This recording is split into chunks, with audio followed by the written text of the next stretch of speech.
Hello, you wonderful people, and welcome to another episode of Not Too Comic Book. This being the show where I talk about TV shows that are adaptations of comic books. For today's episode, I'm going to talk about the latest episode of The Flash. A lot of really interesting things went down in this episode, so let's break it down. Well, first and foremost, we're picking up with the whole Eddie situation, and I was like, okay, so is this just in Iris's head or not? It's like, no, the moment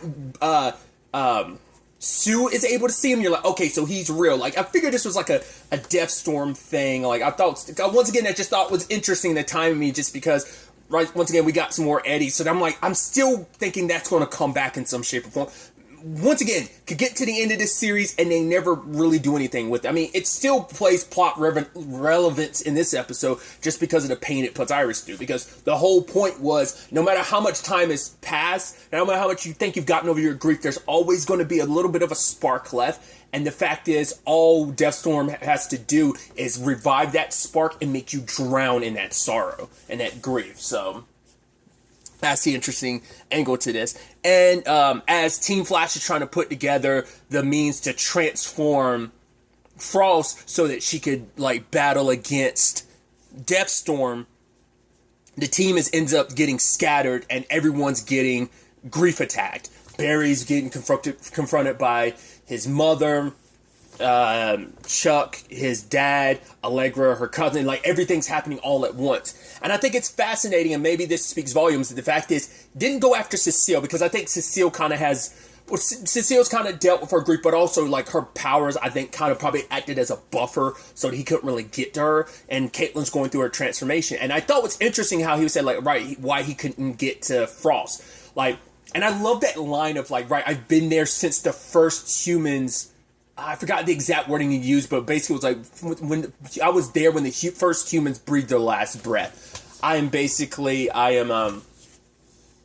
the master of all things, basically, and death and all of its resonance, or something like that. I was like, that whole like little thing that Deathstorm. I was like, oh, that's, I don't know. I was like, oh, that feels chills on your spine. I'm like, that's really good and intimidating.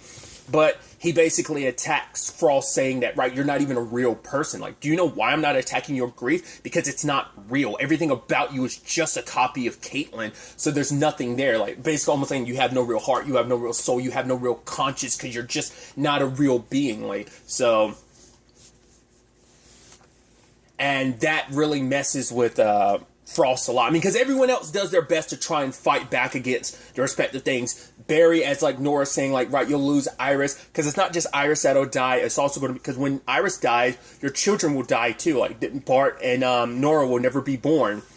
And also this whole situation of, you know, you've lost so much, you lost me, you lost your dad, like, heartbreak is going to be your legacy, not your family. But Barry's like, you think you're going to stop me? That heartbreak, I faced it. I've dealt with everything that I've ever lost. You think love is a weakness? It makes me stronger. Because that kind of coincides with what Deathstorm says, that like pain and grief is a part of life. It is a sad truth that is a part of life. It is part of the human experience. But once again, I love, you know, but I always look at it and from a very, once again, I say I am a pessimist with optimistic tendencies. It's like, you can look at it from a positive standpoint, that hurt can be a good thing, because it's like, right, hurt means you care.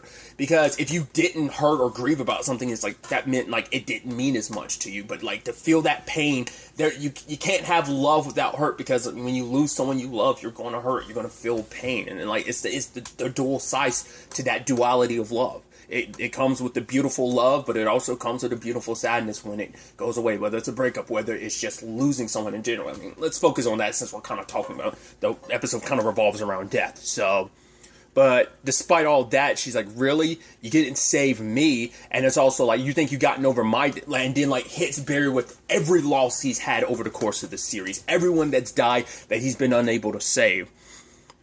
And then you have Chuck and Allegra locked in a room that's basically going to like toast them alive.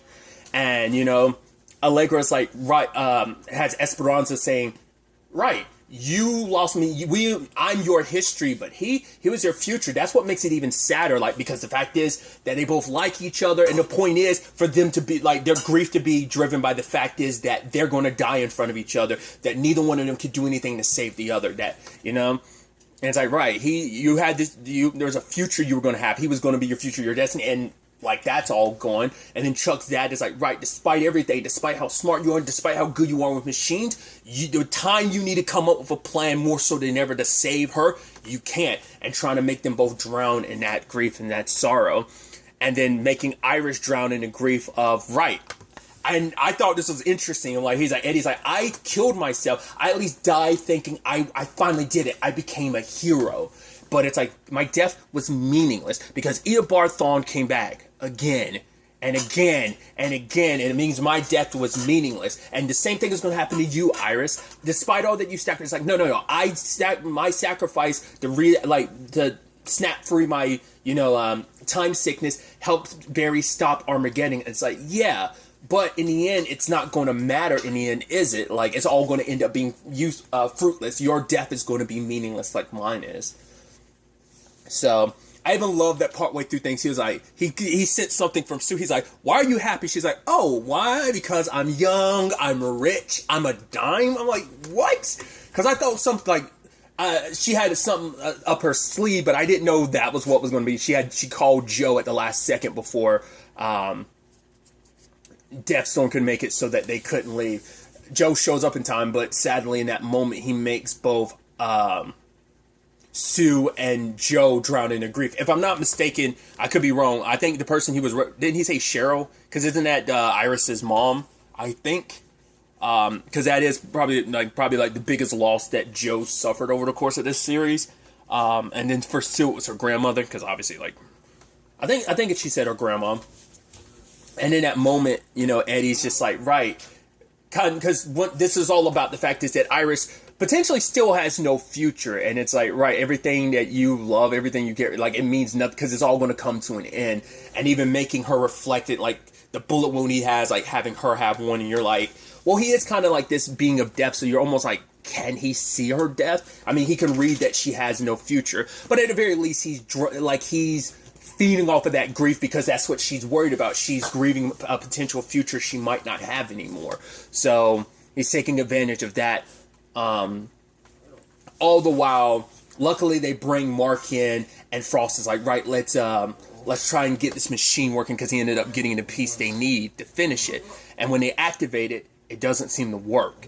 And Frost chalks that up to, oh, I'm not a real being. The fact is, I'm not a real person. Everything about me is just manufactured because their dad created her just to be Caitlyn's protection. And I thought it was interesting, when Frost really kind of dissects that scene, when did my first memory, it isn't memories of things with moments with mom and dad. It's like, I never had a lot of that growing up. The only person who did was Caitlyn. My first memory of being conscious was that time Caitlyn almost got hit by a car, like when we saw Frost first appear in Caitlyn at a young age. That's it. And then I went back into her subconscious for years until season 3 of The Flash. So these past few years has been her only real life. And even then, she spent a good chunk of those past few years still stuck inside of Caitlyn, but she came more to the forefront. Her consciousness came more to the forefront. So for her, it solidifies more and more, I'm not a real person. But the fact is, Mark talks to her about, no, you are. Because, you say you're not a real person. What does that say about me? You're the first person I've ever cared about more than I cared about myself. Well, he's like, well, at least equally. And I think that's not a true statement. I think he was right the first time and not the second time. I think he legitimately cared more about Frost than even himself. It's like, I am a kind of a self-centered prick. And the fact is, you can make me care about you more than myself. That speaks volumes. But it's also that he talks about the fact is that Frost loves so much that it's like, right, you are someone.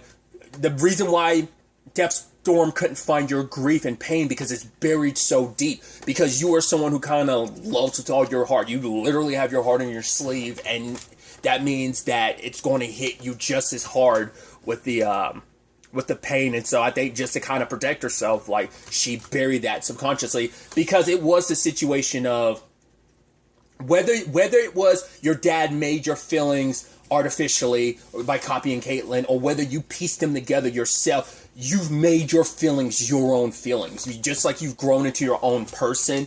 Because she was like, right, I thought getting a boyfriend, getting a guru, kind of like a love guru or whatever, like my art and having my own life. I thought it would make me my own person, and in the end, it did. It's like, because she, despite like, where you might have started being a protector of Caitlyn, and a dual side just meant to be her shield and fighter and protector, you still grew and became your own person in the process. And I think that was beautiful. And ultimately, Mark realized what she was missing, why the powers didn't activate, because the one side of herself that these powers kind of derive from is pain and grief, but she'd buried her so deep. And so talking to Caitlyn, telling Caitlyn how she really felt, like opening her heart fully in that moment, gave her access to her powers to become Hellfrost. So she's like, I was almost wondering whether they were going to make her have like a demonic transformation, but it's like, no, she keeps the same look, except like her hair, like finally, like it turns brownish. And so now she had, cause I was wondering if they're going to make it so that she like combines like her ice and her fire powers, but it's like, no, it seems like her fire powers completely nullify her frost abilities. So in that moment, she releases a wave and gets rid of Deathstorm's attempt, because at this time he's absorbing everyone's grief. Caitlyn's getting worse and worse by the second, because all that grief from everyone else is pouring into her. Because Deathstorm knew, like, I don't have to worry about everyone else. Like, that last bit of like grief I need, I could get a boost from it here, because he's surrounded. That Team Flash's people, it's a whole team of people drowning in their own grief. And I think it's kind of interesting too, and maybe this speaks volume. He never went after Mark, because Mark has always been a self-centered person that never really cared about anyone. So maybe that's why it's never really hit. But she sent across like her own wave of energy that wiped out every grief-absorbing being that Deathstorm brought about. And so now it's time, and Frost is like, right, I have to be the one to handle this, because not Barry's lightning can't even help, but I know you get there in the flash. And he's like, wait, flash, lightning, and it's like Frost moves out of the way, and it's like, wait, you're the holy crap, and Barry's like, yeah. So I'm like, okay, that's just the most sudden, like, because I know you can literally find, I think I've talked about this before. I'm sure like people probably like whoever made it originally, or maybe someone else has subsequently, because you pretty much have to update it every season, that, yeah, like everyone discovering that Barry's the Flash, like over the course of the series. Because I forgot, I saw one a while back. It was a compilation. I don't remember. I want to say it was maybe like seasons 1 through 6, maybe. I don't remember. It was basically like every time someone found out that Barry was the Flash. Like I said, I'm sure that constantly gets updated, because it happens like every season. But Frost says like she's got to handle this herself. I almost expected her to open up a portal to his dimension, which I did love that line where he was like, because she was like, I'll send you back to the hell you came from, and he was like, oh, where I'm from is a lot further than hell. I was like, ooh, that's an interesting line. But yeah, once again, it's the thing of, yeah, I'm in this situation because Ronnie's love and grief and his consciousness gave me, I was able to latch onto it because I existed for so long, and with his sacrifice, it ended up giving me this chance to latch onto him. Once again, it's just taken him all these years to finally push through and come here to claim his bride. But him and Frost like duel it out, and I love the entire time Mark's like, how do you guys do it? Just like that, this anxious feeling just sitting back there. It's like, yeah, it's part of hero 101. Sometimes you got to take a back seat and be worried about the people out there in the field. It's kind of part of, just comes with the job description. And Frost goes toe to toe with Deathstorm. And he's almost like, yeah, like, who do you think you are? She's like, a lot more than you can handle. It's like, time for me to feast. And I was worried in that moment. It didn't play out the way I thought it would, and it still maybe could, even with the ending. We'll break it down then and there. But like, my initial thought was, I was thinking that maybe he couldn't get Caitlyn to be his bride, but maybe Frost would end up becoming that instead. That's what I was wondering. And I was worried, like, the moment she absorbed him, maybe she'd kind of become the new Deathstorm in some shape or form. Like, something would happen. And it seems like, especially because you're like, right, you set up the whole thing of her being like, right, I'll be back. I figured things were going to potentially go awry. But it seemed like, all right, everything's okay. And then it's super not, because Frost is like, I'm not okay. Like, something doesn't feel right. Barry luckily gets to her in time. But the problem is, all of Deathstorm's energy is too much for her to handle. It's been a being that's kind of existed for a long time. Plus, it's probably had years of mastering its ability. Like, Frost just kind of had to jump into the deep end immediately. So, it's taking its toll on her. So, Caitlin tried to activate her Frost, like her healing abilities. And she does kind of go back to being Frost for a little bit. And she wakes up and, like, she had this look on her face. I was like, that's not looking good. That looks like, at first I was like, is she not going to actually be Frost? Is it going to be Deathstorm in control? Like, what was going to happen? And then she goes in, was it cardiac arrest? And then she dies. I was like, whoa. I was thinking, because I was wondering, like, once again, is this part of the whole deal? Like, I thought the whole point was, like, now Team Flash is going to be drowning in grief everyone. Especially Mark, because he's like, yeah, we have a future. He's talking about what he has planned, a place that you, like, jump out and then you, like, start snowboarding. And it's like, yeah, I'm going to take her to this place she's going to hate, but she's secretly going to, like, really love on the inside, but she'll never admit it. And, you know, in that moment, all of Team Flash being heartbroken about her death, that's why I'm like, there's got to be more to this, right? Because I was expecting, like, in that moment, Deathstorm got what he wanted, because all this grief is now circulating here. But for her to be, I'm like, there has to be more to that, right?